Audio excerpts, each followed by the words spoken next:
Hi, I'm Kristin Omdahl. This is week 3 of the Soldier Love Crochet Capelet Crochet Along. If you haven't gotten started yet, no problem. The pattern is always going to be available, as well as all of the YouTube videos that I'm compiling for the Crochet Along, and the blog posts as well. So whenever you get started, all of this information is going to be available to you. This week, we're going to finish up the first row of motifs, begin and finish the second row of motifs, which is all that you'll need to do in order to get started on either the scarf and complete the scarf or finish the yoke for the capelet. So let's get started.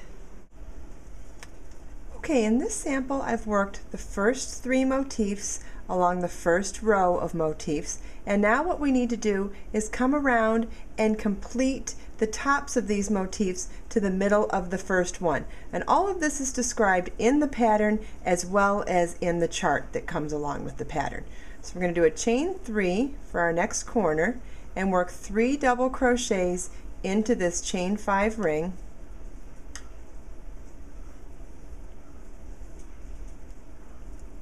Okay, and then to count as our next chain 3, we're going to do a chain 1, slip stitch into the second of the chain 3 in between the 2 motifs, chain 1. So that chain 1, slip stitch, chain 1 counts as the combination of a chain 3 for each of those corners. We did the half of each on the bottom and then half of each on the top, which counts as the chain 3 for both of them. Then we're going to work 3 double crochets in the next chain 5 ring, and then the chain 1, slip stitch into the second of the chain 3 between the next 2 motifs, chain 1, and 3 doubles into the very next ring. And now we have all of the motifs completed across the top, except for the beginning of the first column of motifs. That won't be completed until we finish the entire height of our motifs, and then we'll come back down and complete along that side.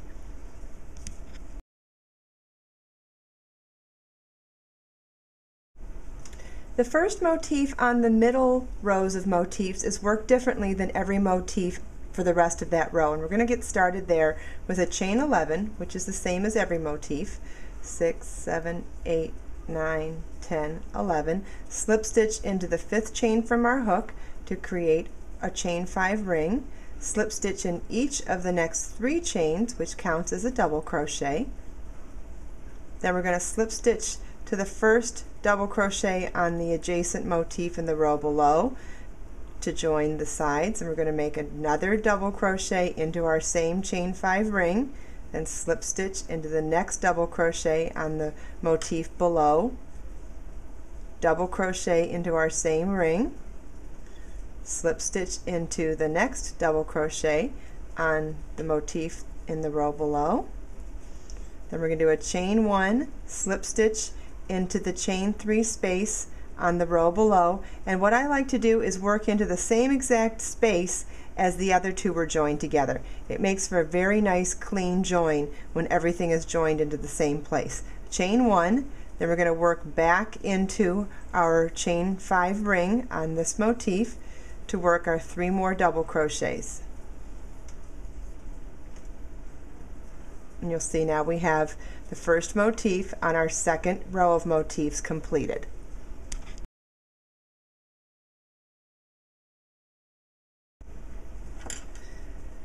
The rest of the motifs on the middle row are exactly the same as they were on the first row, starting with a chain 11.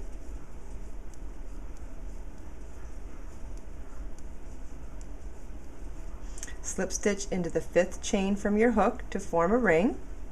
Slip stitch in each of the next 3 chains to count as a double crochet into the next double crochet, or on the motif before, double crochet into your ring, then double crochet into the next stitch on the adjacent motif, double crochet into your ring, and pull out a little more yarn, and then we're going to slip stitch into the adjacent motif's next double crochet, We're going to do our chain 3 now, which is a chain 1, slip stitch into the same chain as the others were slipped into in the corners below, chain 1, then working back in our ring, we're going to work a double crochet. And here's how we are different than the row below. We're joining on two sides. We're joining on the motif previous in this row and the motif below in the row below. So we did our double crochet in our ring. We're going to slip stitch into the next double crochet in the motif directly below, then double crochet in our ring, slip stitch into the double crochet, next double crochet in the motif directly below, double crochet again in our ring, slip stitch to the double crochet in the motif directly below. Then we're going to do our chain 3, which is a chain 1, slip stitch into the chain 3 space below, chain 1, and then we'll work 3 more double crochets into our ring of the current motif. And there we have our next partial motif completed. And you'll do that again for the third one, and then do the return across the tops just like we did in the first row.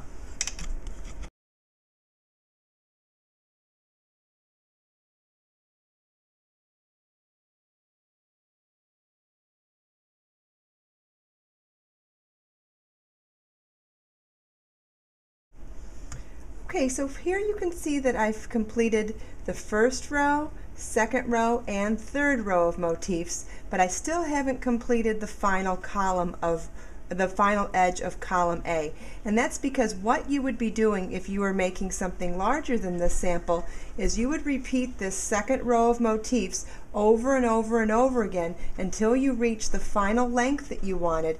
And then when you get to the very last top row, you're going to turn your work and now complete this side column. And that's what I'm going to show you how to do now.